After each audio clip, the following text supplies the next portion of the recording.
Bienvenidos a las respuestas a las preguntas claves que la Unión Peruana del Sur coloca cada semana en su página web.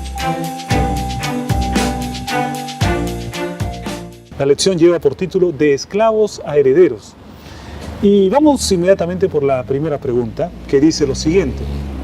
Algo que Pablo está tratando de enseñar a los Gálatas es que en Cristo tenemos mucho más aún de lo que teníamos antes del pecado de Adán.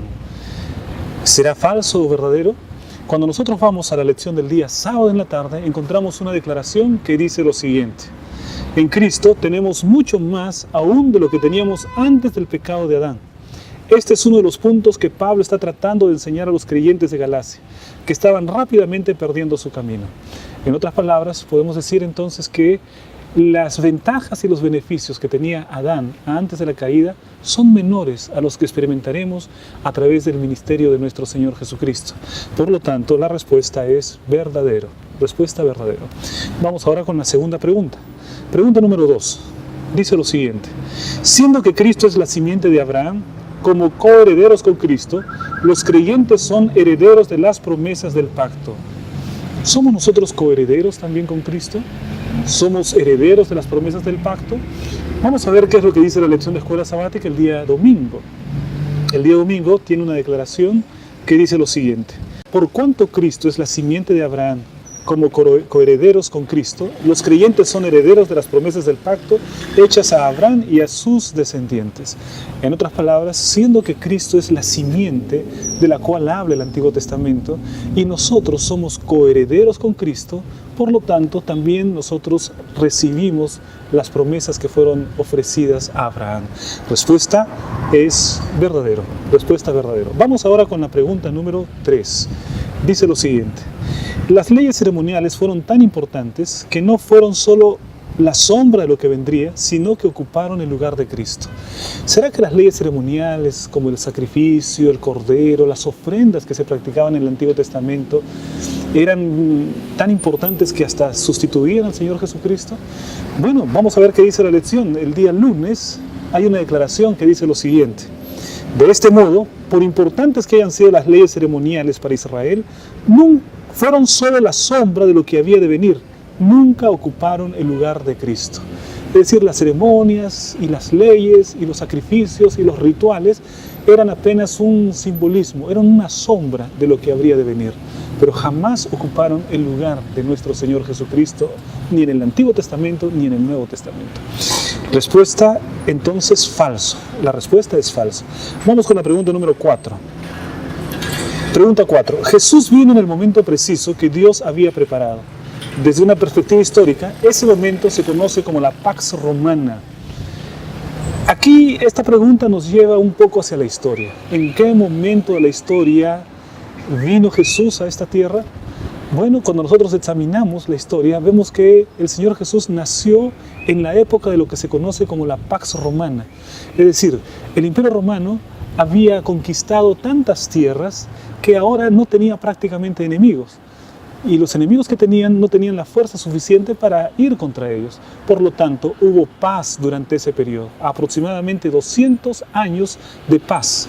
Ese periodo de paz que permitía la expansión de la predicación del Evangelio fue cuando nuestro Señor Jesucristo se manifestó. En ese tiempo fue el cumplimiento de la promesa.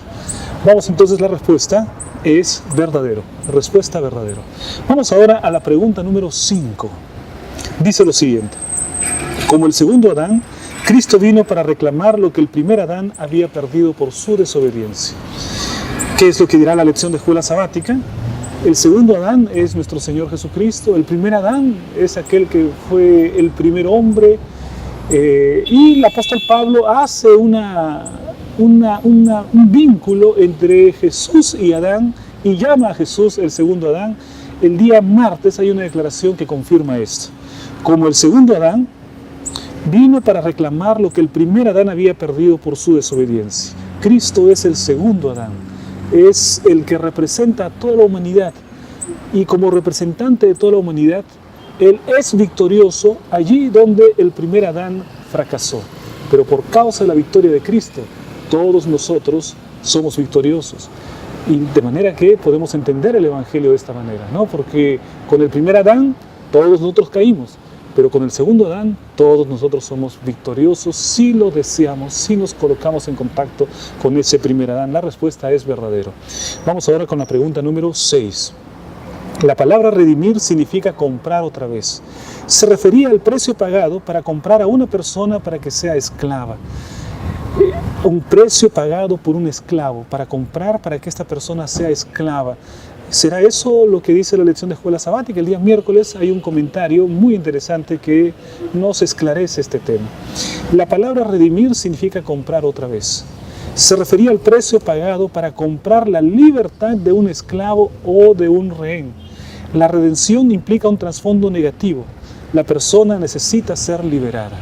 En otras palabras, no es que se pagaba el precio para que comprar un esclavo y que esa persona continúe como esclavo. La redención implica comprar la libertad de un esclavo, dejarlo en libertad. ¿Cuál es el precio por su libertad? Había algunos esclavos que durante muchos años trabajaban para recibir algún tipo de beneficio económico que les haga pagar su propia libertad. Sin embargo, la palabra redimir significa comprar otra vez, pero para libertad, no para esclavitud. La respuesta es falso. Vamos ahora con la pregunta 7. Uno de los privilegios que la adopción garantizaba era que los padres biológicos no podrían reclamar un hijo que había sido adoptado por otros. ¿Qué es lo que dice en la palabra de Dios y en la lección de escuela sabática? Dice allí un comentario interesante: la adopción garantizaba varios privilegios. Y hay una lista de 6 privilegios. En el privilegio número 5 hay una declaración que dice: los padres biológicos del niño no tenían derecho a reclamarlo. Es decir, una vez que un niño era adoptado por una familia, el padre biológico, no importa si fuese realmente el padre biológico, ya no tenía ningún derecho sobre ese niño. Ese niño pasaba a ser prácticamente hijo de aquella familia que lo había adoptado. Por lo tanto, la respuesta es verdadero. Respuesta verdadero. Vamos ahora con la pregunta 8. Pablo describe la naturaleza exacta de las prácticas religiosas equivocadas de los Gálatas. Pablo describe qué fue el problema principal de los Gálatas y cuál fue las cosas que estaban equivocadas. Bueno, vamos a ver qué dice la lección. El día jueves hay una declaración que dice lo siguiente: Pablo no describe la naturaleza exacta de las prácticas religiosas de los Gálatas. Él no hace un relato de lo equivocado que ellos estaban haciendo. Lo que él hace es mencionar el aspecto teológico de tratar de buscar la salvación a través del cumplimiento de la ley y de las obras, algo que él había enseñado claramente que era contrario al Evangelio. Por lo tanto, la respuesta es falso. Respuesta falso. Vamos con la pregunta 9. Cuando el Creador reposó el séptimo día, en cierta manera se sometió a una forma de esclavitud. Eso ocurrió en el momento en que Dios instituyó el día sábado. Él se sometió a ese periodo de tiempo al reposar y tuvo una especie de esclavitud. Bueno, el día jueves hay un comentario que dice lo siguiente. Por otra parte, Pablo aclara que lo que estaban haciendo los Gálatas los había vuelto de la libertad en Cristo a la esclavitud. Ahora vean, si la observancia del sábado semanal somete a la esclavitud a un ser humano, entonces el mismo Creador se sometió a esa esclavitud cuando observó el primer sábado que hubo en el mundo. Este es un razonamiento interesante. Es decir, algunas personas dicen que si alguien guarda el sábado, está volviéndose a la esclavitud de una cierta ley que ya no necesita observar. Pero si guardar el sábado es entrar en esclavitud, entonces el propio Creador también entró en esclavitud cuando guardó el primer sábado en el día de la creación. Como eso es completamente absurdo, no hay esclavitud ni del Creador, ni tampoco hay esclavitud de aquel que hoy guarda el sábado. Por lo tanto, la respuesta es falso. Vamos ahora con la última pregunta, pregunta número 10. Lo que hará que el hombre sea aceptable ante Dios es la gracia impartida de Cristo por medio de la fe en su nombre. Bueno, este es un asunto fundamental de la fe cristiana y las mismas palabras las encontramos en el comentario del día viernes. Lo que hará que el hombre sea aceptable ante Dios es la gracia impartida de Cristo por medio de la fe en su nombre, y solo podemos decir amén. Amén que sea así. Solo por medio de la gracia, solo mediante la fe en lo que Jesucristo ha hecho por medio de nosotros. Respuesta: verdadero. Que Dios te bendiga y que podamos cada día aprender más acerca de las maravillosas verdades que encontramos en la Biblia. Un gran abrazo. Chao.